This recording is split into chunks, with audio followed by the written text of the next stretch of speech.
My friend George and I are both knocked unconscious by a basketball. When I wake up, I suddenly hear my late mother's voice. Tam, don't let George fool you again. He loves pretending to have amnesia just to toy with you and please Ariana Rogers. I freeze and look at George, who has just woken up. I hear him ask, "Who are you?" My mom goes on, "In your past life, he ruined you. You gave him a good life and everything you have, but he killed you just to be with Ariana. Listen, your dad is about to ask you to choose a boy to be your brother. Don't pick George. Choose the boy from the Mueller family. Even though he never smiles or gives you the time of day, he quietly carries your bottle for you during training every time." Before I can process it, my dad walks toward me and holds out several photos of boys. He says, "Tam, they are all children of soldiers who sacrificed for our country. I plan to adopt one to be your brother. You choose. From now on, we will be a family." This time I do not hesitate. I point straight at Clyde Mueller. I'll listen to Mom and choose him. When Dad heard the choice I made, he looked at me in surprise. "Tam, don't you usually butt heads with that Mueller kid? You sure you want to choose him as your brother? Think carefully. Once it's official, he'll be family for life." My dad was a big deal in the military district. Anyone who joined our family basically got a fast pass to the top. Ms. Carrie Sutton, George Greenberg's distant aunt, quickly stepped in. "Tam, George just has temporary amnesia. He doesn't remember you right now, but didn't you love playing with him? Why don't we wait a few days? Maybe his memory will come back." Mom scoffed loudly in my head. "What nonsense. In your past life, that little girl from the Rogers family tore your favorite beau.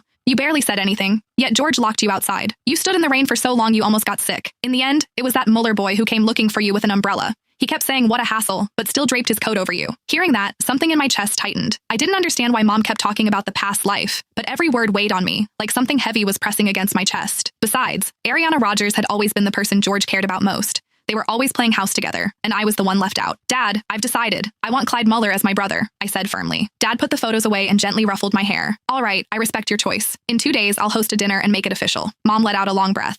"That's more like it. My girl will grow up safe this time." After Dad and the others left to talk, I changed into one of my dresses and went out for some air. The moment I opened the door, I saw 3 familiar figures standing in the hallway. They were the kids I always played with and the ones Dad had been considering adopting. George was there too. Clyde wasn't. Martin Wright grinned and came over. "Tam, I heard you're picking a brother. So who is it?" Trevor Flintstone cut in. "Who else would it be? It's gotta be George. Everyone knows she clings to him. She always saves the good stuff for him first." George just glanced at me indifferently, acting all grown up. "I really don't remember the past few years. I only remember playing with Ariana, but if the adults have decided, I'll take care of you." Mom let out a cold laugh. "In the past life, that brat pretended to have amnesia and stuck to Ariana while enjoying everything you did for him. In the end, he left you heartbroken for the longest time. What a brat." I looked at George's indifferent expression. If Mom hadn't warned me, I probably would have believed him again. In the past, I used to trust him so much. I really thought he liked being friends with me. I still remembered my birthday 3 years ago.